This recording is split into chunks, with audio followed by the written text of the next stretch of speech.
Hola y bienvenidos a este podcast de la especialización en comunicación y periodismo digital de la Universidad Autónoma de Occidente.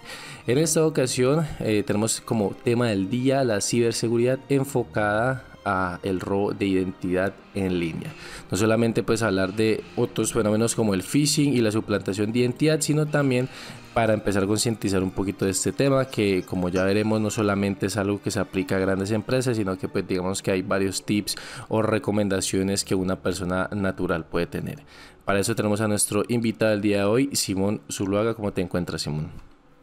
Muy bien, Julián, muchas gracias.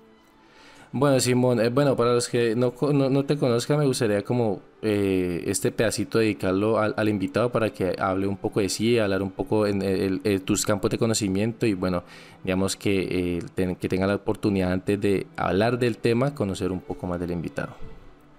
Claro, Julián. Vale, pues yo soy un egresado de la Universidad Javeriana en la carrera de Ciencias de la Computación e Ingeniería de Sistemas. Actualmente ejerzo como ingeniero de sistemas y he tenido una orientación hacia áreas de desarrollo de seguridad, de ciberseguridad, y también he hecho algunos estudios más dedicados a lo que son diferentes técnicas de robo de datos y penetración de seguridad.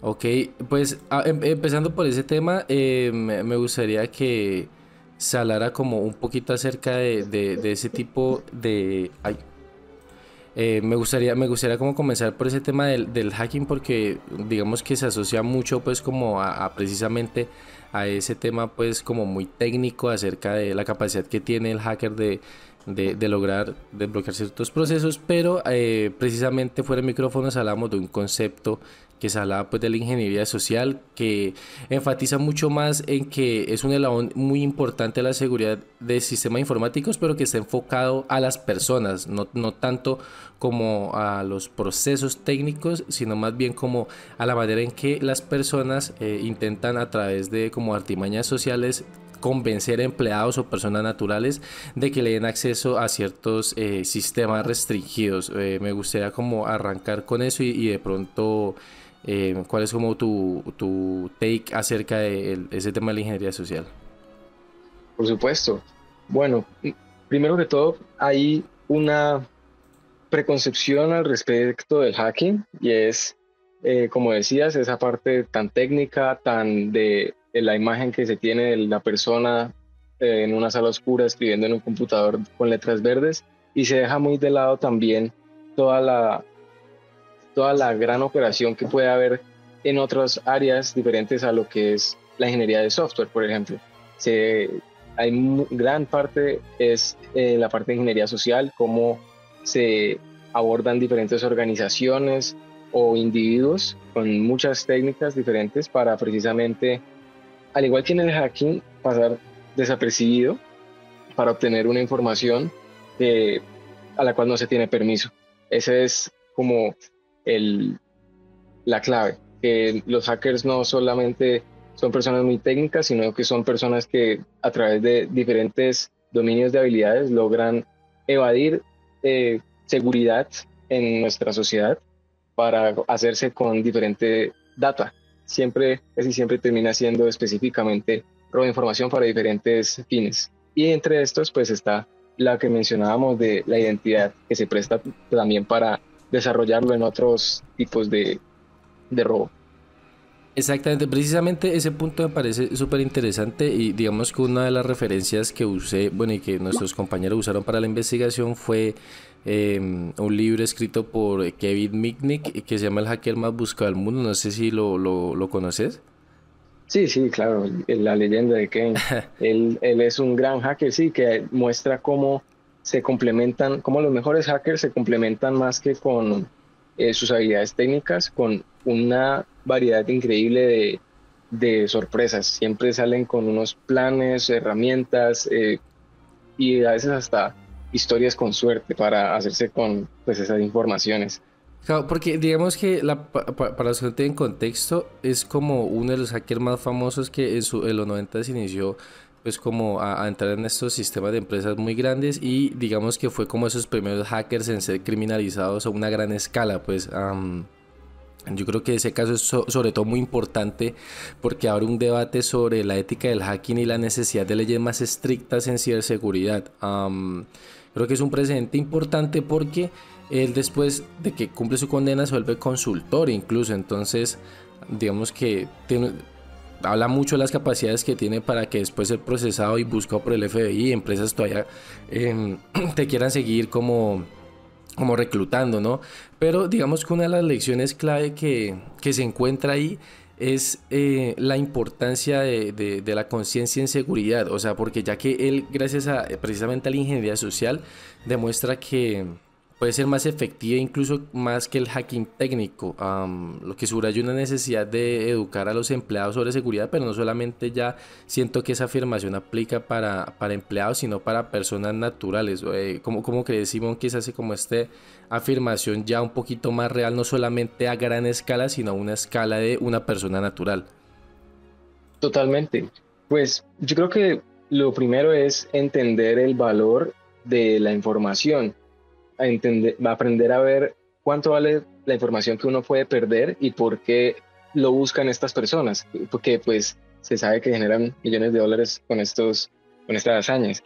Entonces, pues una buena manera de pensar eso es empezar a relacionar todo lo que se tiene de conocimiento en sistemas con la información totalmente identificable a uno mismo, como es el número de identidad de la persona, tarjetas de crédito, ese tipo de datos que mapean directamente a una persona, uno a uno. Esos son como los primeros vectores que uno debería tener en cuenta para resguardarse de estos riesgos de hoy en día. Por ejemplo, la razón por la cual pues, se cuida tanto la tarjeta de crédito es porque es una única y no, por eso se hace tanto énfasis en que tiene que nunca compartirse.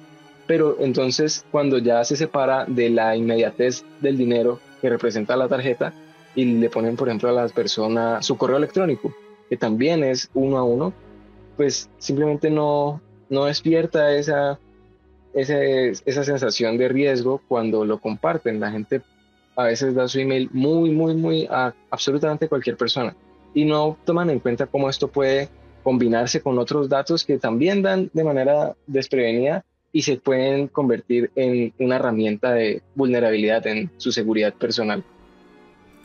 Sí, o sea, yo creo que ese tema de la información es súper importante aclararlo porque digamos que, bueno, sentimos que uno de los como conceptos claves que la gente de pronto tiene como un paradigma que ya no es cierto es que de pronto una persona cualquiera es como que, bueno, y a mí si yo no tengo plata, entonces ¿qué me van a robar? Y precisamente ese tema de los datos y ahorita lo que posteriormente hablaremos de la usurpación de identidad o el phishing, es que digamos que sin importar el tipo de persona que uno sea, esos datos igual alimentan, valga la redundancia, bases de datos que se venden en paquetes y pues, o sea, digamos que todo eso es información desde venderla en paquetes a campañas de marketing hasta estafadores que intentan llenar bases de datos para ver quién entra en estas estafas, ¿no? Entonces también me gustaría como hablar un poquito de eso y pues hacer énfasis en que digamos que todos estos métodos también se usan sobre todo para los datos y hacer el énfasis de que los datos son, pues digamos que este nuevo oro del siglo XXI. Claro, sí, sí. Pues a ver, lo que pasa es, como decías, hay muchos, muchas situaciones en las que la información personal se vuelve valiosa, como por ejemplo a estas personas a las que se les venden el resultado de las vulnerabilidades de seguridad.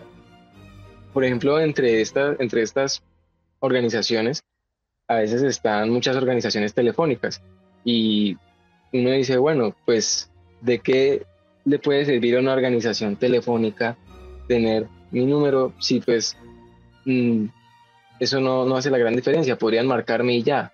Pero ahí entra, por ejemplo, el hacker y hace algo con los números de las personas, información, y los vuelve algo, una información valiosa que puede vender. Lo que hacen, por ejemplo, es tener un rango de números generados, pues como tienen una cantidad determinada de números, se pueden generar combinaciones y llamar a todas esas combinaciones. La cosa es, muchos de esos números no son válidos, o sea, no lo tiene ninguna persona o es un número al cual no contesta. Y eso no le sirve a la organización telefónica. Ellos necesitan contactos que sepan que pueden llamar porque contestan y tratar de moverlos a su servicio. Entonces el hacker hace el trabajo de masivamente tocar en el timbre en cada uno de estos números y verificar cuáles son los que sí pertenecen a personas, cuáles sí contestaron y dijeron aló, aló, y ya con esa lista filtrada, él se hace la plata vendiéndolo a la organización telefónica. Pero entonces ahí está, por ejemplo, el vector de cómo el simple número celular, al responderlo, ya es una presentación de una información personal que luego puede ser usada de diferentes maneras para generar un valor. Y eso puede pasar en muchos rangos que pues escalan desde números telefónicos hasta ya cosas mucho más serias como el robo de identidad completa. Sí, claro, y precisamente ya como para entrar a ese tema de las modalidades más comunes de ataques cibernéticos, pues digamos que una de las principales es el phishing, que es como esta activación del delincuente se hace pasar por una persona u organización que es como conocida para la víctima y solicita que se realice alguna acción, ya sea dar un clic, abrir un vínculo, un archivo y un documento y pues por ese clic ya pues tomar el control del dispositivo y bueno, digamos que hacer todo ese proceso de capturar contraseñas, modificar datos, etcétera. ¿Qué? Lo que me gustaría preguntarte, Simón, es, digamos, ¿qué tan común puede ser el phishing? Y digamos que una persona natural, como para también quitar ese sesgo de que solamente esas empresas muy grandes o a personas que tengan dinero, ¿qué tanto podría afectar a una persona del común? O sea, que digamos que a priori no puede ser una víctima muy codiciada para este tipo de ataques. Vale, a ver, pues empecemos por la frecuencia. Lo primero que me preguntabas, el phishing sigue siendo muy común. El phishing vino creciendo durante varios años y se desarrollaron diferentes sistemas de seguridad, sobre todo en los sistemas de correo, y se mejoró, pero al igual que la tecnología sigue avanzando, siguen inventando diferentes técnicas para llevar a cabo el phishing y sobrepasar estas medidas de seguridad. Entonces, es más bien como un peligro constante. Ya está a un nivel en el que a todos nos pasa de una manera común, todos recibimos phishing, eh, así nuestro correo no tenga nada que ver con una página que haya sido vulnerada o que lo hayamos dado de manera imprevenida. Todos los correos son eh, candidatos para recibir ataques de diferentes hackers. Entonces, primero que todo es siempre estar al cuidado porque todo el tiempo puede estar recibiéndose un correo malicioso. Y ya en la forma en que puede afectar a una persona del común, puede ser muy grave. Por ejemplo, uno de los casos más graves es lo que hablábamos del robo de identidad, sobre todo completo. A veces, un ejemplo totalmente real podría ser que una persona recibe un correo de una institución pública pidiéndole sus datos más personales como son la tarjeta de identidad y diferentes preguntas muy específicas para la verificación de la identidad. Y la persona, pues pensando que si es un correo del Estado, pues seguramente no sea malicioso. Pero la lección es que los hackers son muy astutos y pueden hacerse pasar por cualquiera, básicamente. Y el trabajo en uno está en identificar esa manipulación en el correo. En caso de no hacerlo, pues el valor inherente a la identidad de una persona es muy alto. Puede, por ejemplo, prestarse para eh, sacar tarjetas de crédito a nombre de esa persona sin que lo haga ella, sino que lo hagan otras personas y así hacer, pues sacar plata. También uno de los peores casos es cuando realizan delitos de, no informáticos, sino delitos de cualquier tipo y usan información de estas personas que le roban la identidad y pues la persona real queda ligada a esos procesos legales que pues son en otros países, no tienen nada que ver y de un día para otro las autoridades los buscan a ellos. Entonces, eso es un ejemplo de qué podría pasar en los peores casos de caer en un phishing y que se pierda la identidad personal. Sí, o sea, me parece súper importante lo que recalcas porque extiende mucho el abanico a todos esos riesgos y posibilidades que tiene el hacker cuando se usurpa la identidad. Pero me gustaría hacer énfasis, digamos que nadie está exento pues como a este tipo de ataques, pero sí quería hablar en particular, que es como digamos el objeto de estudio de este trabajo y es la población mayor, exactamente de un rango entre 60 y 65 años. ¿Crees que una de estas personas que de pronto no es nativa digital, incluso muchas de ellas aún cuentan con celulares smartphone de unas generaciones un poquito atrasadas, que podrían ser mucho más vulnerables a estos ataques, no solamente por su poca adaptabilidad a esos nuevos sistemas tecnológicos, que siento que también es un problema muy grande, que no estén como alfabetizados digitalmente, sino también que de pronto puedan caer ante estas habilidades del hacker en ingeniería social?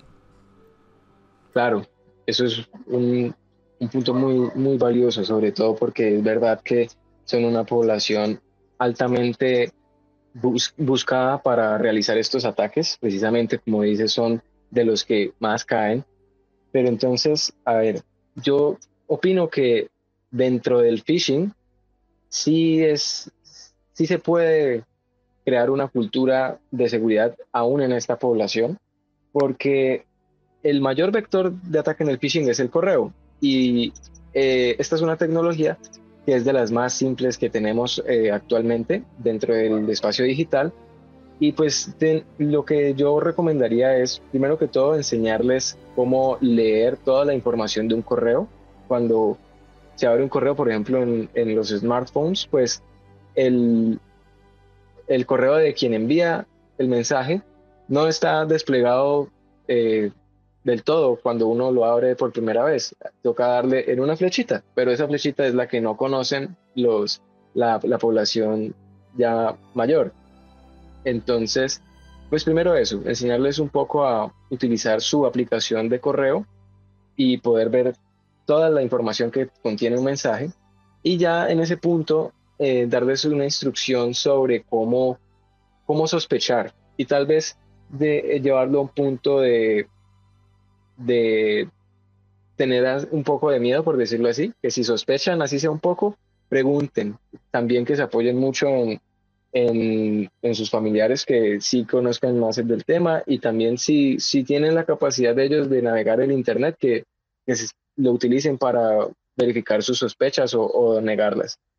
Y pues y pueden empezar con cosas tan simples como que los correos se vean, entre comillas, bonitos, cuando pues no son un correo así súper largo con números. Y también, por supuesto, decirles cuál es la acción peligrosa, que esa es siempre el clic y a veces hasta abrir el correo, pero digamos que para, para no irnos al extremo en disciplina, digamos que el clic, que si ellos no están absolutamente seguros de que eso sea seguro, no vayan a dar clic en ningún botón, porque en ese momento es en el que se puede estar dando el robo de información.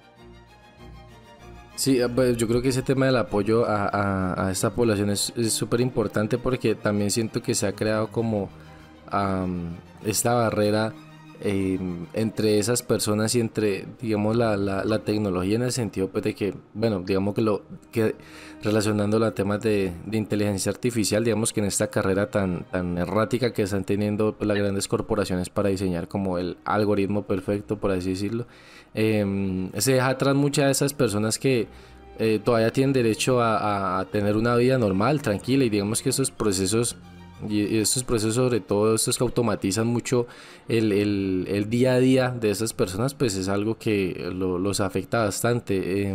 Incluso llegar a un punto donde, por ejemplo, esta tecnología que se ha implementado pues del pago de parqueadero en diferentes centros comerciales de Cali genera como una dificultad para esos usuarios en hacer una transacción. Entonces, pues digamos que haciendo una comparación, pues digamos que ese proceso que aparentemente es tan fácil para nosotros, pues para ellos requiere ya unas habilidades que no aprendieron, y lo más probable es que no puedan aprender, sino que no quieran, por ese rechazo que tienen a la tecnología. Entonces yo creo que es súper importante hacer como ese énfasis en apoyar a esa población. Pero también ya para cerrar, y precisamente ya que tocabas todo ese tema como de recomendaciones, Simón, me gustaría que nos diera como unas recomendaciones enfocadas como a eso, ¿no? Enfocadas como a esta población, y sobre todo que sea muy para dummies, en el sentido de que uno aparentemente piense que son obvias, pero recalcarlas porque pueden marcar la diferencia el día de mañana contra uno de estos ataques. Por supuesto. Sí, bueno, entre entre las recomendaciones, pues hablaré primero sobre todo de las del correo. Como digo, es el mayor vector de ataque en el phishing. Y primero, pues, lo primero a comprender son las partes del mensaje. Digamos que las principales son eh, el, el email del quien envía el correo, el, el contenido de texto y los archivos adjuntos. Entonces, empecemos por la dirección de correo de quien lo envía. Pues esta muchas veces es el filtro que más veces ayuda a descartar correos maliciosos, porque no es tan común que el correo que se está usando y es malicioso sea suficientemente cercano al real de una organización. Entre la totalidad de los ataques, muchos tienen correos totalmente extraños, como combinaciones de números y letras, pero con un alias, por decirlo así. Uno abre el correo y aparece que el alias es el mismo de la empresa real, pero si uno le da en la flechita, como te digo, a ampliar esa dirección de correo, ahí ya se puede ver la dirección real y no el alias, y ese es el que nos va a servir para identificar estos correos que están mal formados. Y esa es una primera indicación de que el correo es malicioso. También eh, a veces son un poco más elaborados, es como una variación del real de la empresa, sino que generalmente uno no conoce con seguridad cuál es el correo real, y en ese caso lo que hay que hacer es precisamente consultar. Cuando sea cualquier cualquier empresa que está relacionada a operaciones que son importantes para la persona, como puede ser una institución financiera, pues es importante que si notan un correo que no les parece absolutamente no, reconocible, vayan al sitio web de la empresa. Hoy en día, precisamente por estas situaciones, también ellos muestran abiertamente sus canales de comunicación, y el correo seguramente está allí. Y con este ya pueden comparar y ver si es parte de la empresa real o es una alteración.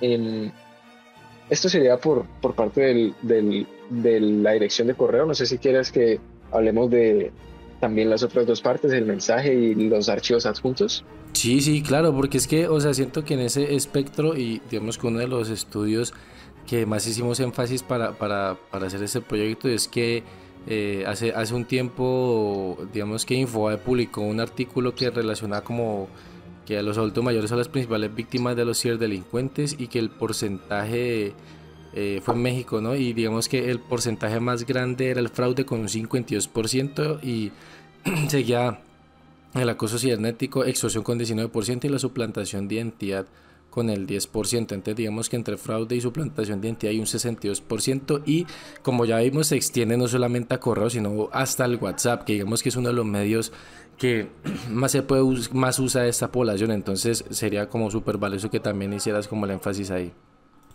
Claro, sí, entonces, pues mira, por ejemplo, ya en cuanto al mensaje de, del correo, pues es un poco dependiendo de la situación.